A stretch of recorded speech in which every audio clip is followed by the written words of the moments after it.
Boas, meus queridos, tudo bem com vocês? E no vídeo de hoje a gente vai atualizar aquele vídeo lá de 2015 falando sobre documentação para estudar na Argentina, entendendo que durante esses 3 anos aí algumas coisas foram sendo modificadas.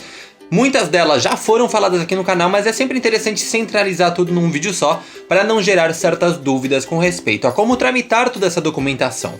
Mas antes da gente começar a falar sobre isso, lembrando para vocês algo que a gente falou no vídeo da semana passada, que na real não é tão semana passada assim, foi uns 4, 5 dias atrás. O grupo de ingressantes de 2019 para medicina na Argentina para todas as faculdades já está criado. Eu vou deixar o link no final desse vídeo. Ele vai aparecer na tela pra vocês, naquelas negócios que aparece aqui do lado, para que vocês possam assistir esse vídeo, até porque lá tem um outro assunto muito importante pra gente conversar, que é justamente sobre a vaquinha. Não sei se vocês sabem, mas a gente começou uma vaquinha pra pôr o pé na estrada e recorrer todas as universidades argentinas com acesso livre, ou seja, sem vestibular, para que vocês possam saber matriz curricular, estrutura, experiência de brasileiros que já estejam estudando nessas universidades.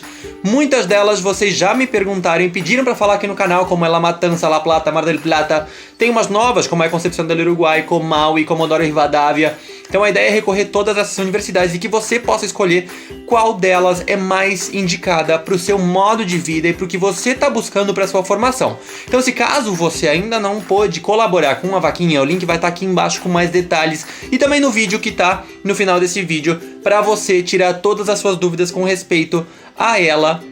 E se caso você obviamente não conseguir aportar porque tá meio apertado de dinheiro, não tem problema. Pega o link do vídeo que tá aparecendo no final desse aqui e compartilha ele com seus amigos, compartilha no Facebook.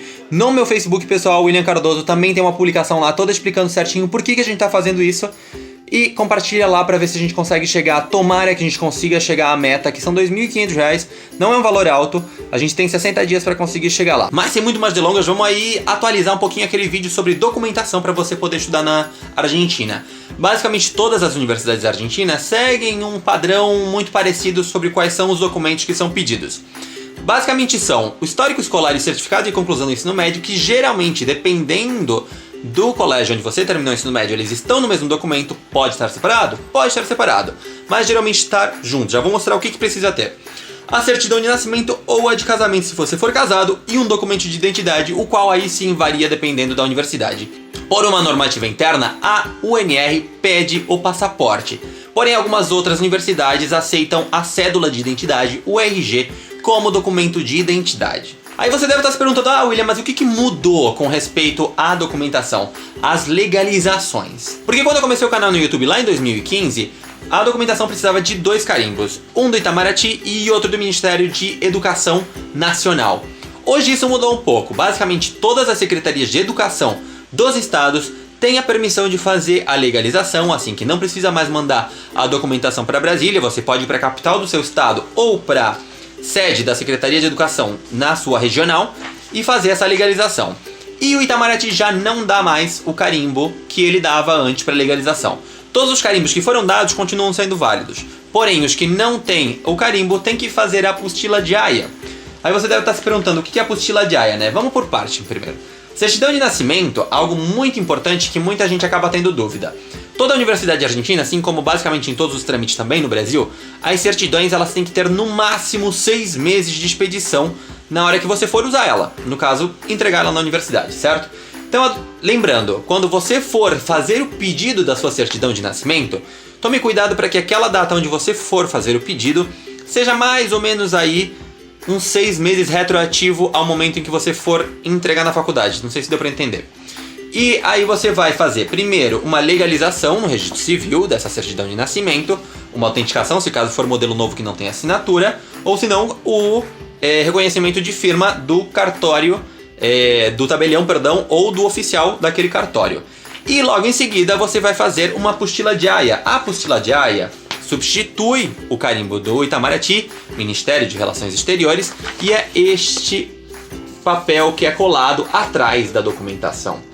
Para a certidão de nascimento ou de casamento, essa é a legalização que você precisa fazer para poder trazer aqui para a Argentina. Já no seu histórico escolar, o que você tem que fazer? Está lá o seu histórico escolar, que na maior parte dos casos, como eu falei, o certificado de conclusão do ensino médio, ele vem junto. E aqui na parte de cima, mas aí é só você pesquisar e olhar no seu documento onde é que está, às vezes está mais embaixo, diz assim: certificamos que fulano de tal brasileiro, nascido em tal cidade, na data tal, filho de tal, concluiu o ensino médio segundo legislação tal, na escola tal. Pronto. Com que tenha essas duas frases, essas duas linhas, melhor dizendo, isso vale como certificado de conclusão do ensino médio. Então você não precisa mais do outro papel, que é o certificado em si. Por quê? Porque quando você vem, por exemplo, para Rosário, você tem que fazer a tradução, que é um outro assunto que a gente já vai entrar agora há pouco. E isso sai mais caro se você for fazer com 2 documentos separados, certo? Mas enfim, voltando para as legalizações. Você vai pegar o seu histórico escolar, tudo certinho, tá tudo bonitinho, como eu falei aqui, ou tá por separado. Você vai fazer primeiro o reconhecimento de firma do diretor da escola onde você terminou o ensino médio, a qual está firmando no seu histórico escolar.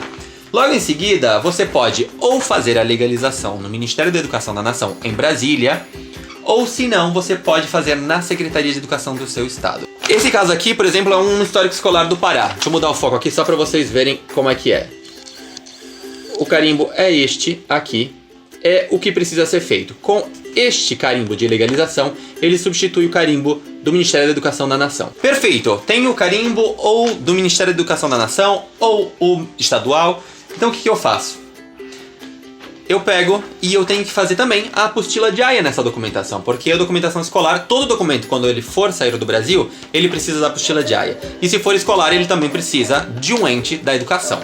Se caso a documentação estiver separada, ou seja, o certificado de conclusão do ensino médio e o histórico escolar, simples, só fazer a legalização nos 2 documentos por separado. Porém, existem algumas universidades que elas pedem, como é o caso da Universidade Nacional de Rosário, eles pedem as traduções. Que é, por exemplo, só para vocês terem uma noção, o histórico escolar dessa pessoa é só deste lado, certo? Obviamente tem o carimbo e a apostila de AIA do outro lado, o qual também tem que ser traduzido. Mas só para vocês terem uma ideia, a tradução de um documento de uma folha tem 1, 2, 3 páginas de tradução. E as traduções, elas são feitas por página e por palavras. Então, se você tiver que fazer certificado de conclusão do ensino médio por separado do histórico, isso acaba se tornando um trâmite muito mais caro. Além disso, existem universidades que pedem, como eu falei para vocês, o passaporte. Então tratem de olhar se a universidade onde vocês querem estudar, seja a UNR, a UBA, Mar del Plata, La Plata, Comaui, se eles pedem um passaporte ou se eles aceitam a certidão, a cédula de identidade, perdão. A maior parte aceita a cédula de identidade. Só que aí tem mais um pequeno detalhe com a UNR. A UNR pede a tradução do passaporte também, porque segundo a legislação interna da universidade, toda a documentação apresentada ante qualquer órgão da universidade tem que estar no idioma espanhol. Por mais que pareça ilógico fazer a tradução de um documento de identidade, um passaporte, eles pedem, né? Mas enfim. E aí o passaporte você também vai ter que fazer a tradução. A maior parte das universidades não pede tradução. Esse é o caso particular da Universidade Nacional de Rosário. Com respeito às modificações que aconteceram nos últimos 3 anos, elas vieram para facilitar um pouco a vida de todo mundo. Por quê? Porque antes você tinha que fazer toda essa legalização em Brasília. E agora não, você pode fazer em diferentes capitais do Brasil e em alguns casos em algumas outras cidades também, como é o caso, por exemplo, de Santa Catarina, em que tem sedes da Secretaria de Educação em diferentes regiões do estado. Isso acontece em outros estados também, pelo que eu tive pesquisando. E além disso também porque a apostila de AIA, ela não precisa ser feita só em Brasília, ela pode ser feita em outras cidades, mas isso vai depender do seu estado. E por exemplo, volta a usar o caso de Santa Catarina, você pode fazer a apostila de AIA em várias cidades do estado, se não me engano são 10 cidades do estado de Santa Catarina que o façam. São Paulo, a mesma coisa, o Rio também, tem vários. Só tem um lado negativo disso tudo, é que antes toda essa legalização ela era gratuita. Agora, a legalização de educação, ela continua sendo gratuita, porém a apostila de AIA você tem que pagar e o valor da apostila de AIA varia de cada estado. Em Santa Catarina custa R$35 ou R$36, porém existem estados do Brasil que cada apostila de AIA custa R$108, o qual soma aí um pouquinho mais de trâmites para fazer e um pouquinho mais de custos para o seu processo aí para poder levar as coisas para Argentina. Logo que você chega na Argentina, obviamente, além do processo que você tem que fazer em universidade, você tem que fazer o processo migratório. O processo migratório não mudou em absolutamente nada, ele vai estar linkado aqui em cima para que você veja, é um vídeo lá bem antigo do canal, mas ele continua valendo basicamente do mesmo jeito.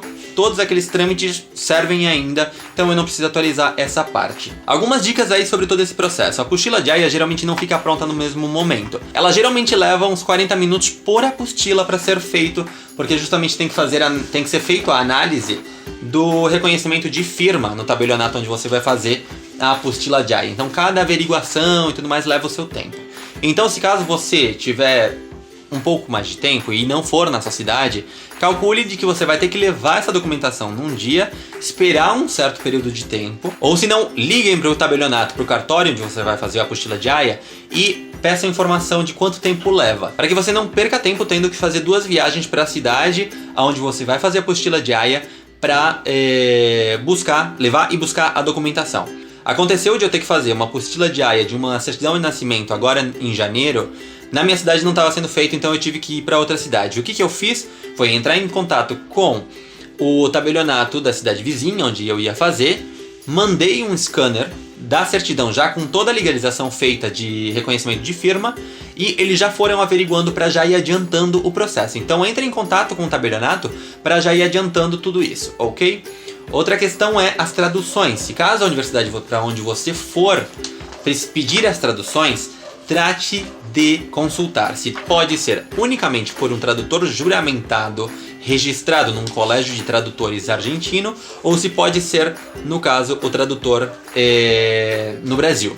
Acontece, por exemplo, na UNR, aconteceu uns anos atrás, de que não aceitaram as traduções de um tradutor juramentado, porém registrado num colégio num conselho regional no Brasil, no caso. E lembrem-se também de, quando você chegar na Argentina, tentar fazer a tradução o quanto antes, porque leva o seu tempo, e quanto mais próximo da data de inscrição, de entrega dos papéis na faculdade, os tradutores estão mais colapsados de trabalho, do qual vai fazer com que demore um pouco mais. Para encontrar tradutores é super simples, é só você jogar Colégio de Tradutores e o nome da província onde você está morando.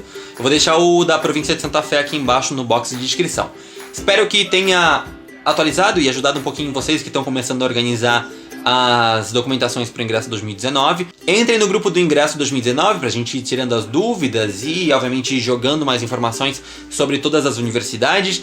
Se puderem, por favor, colaborem com a vaquinha para a gente conseguir chegar na meta e conseguir trazer toda essa informação para vocês. O link está aqui embaixo, como eu falei para vocês. Se inscrevam, compartilhem esse vídeo com os amigos de vocês, também o vídeo da vaquinha. O vídeo vai estar aparecendo aqui do lado, o da vaquinha e toda a informação sobre o Projeto Medicina 2019. Espero que vocês tenham gostado do vídeo dessa semana e acho que não tenho mais nada para falar sobre esse vídeo de hoje. A gente se vê no vídeo da semana que vem. Comentem aqui embaixo o que vocês acharam, se faltou alguma coisa, se vocês querem que fale sobre alguma coisa, sobre documentação, sobre trâmites. E a gente se vê na semana que vem, ok? Até mais, tchau!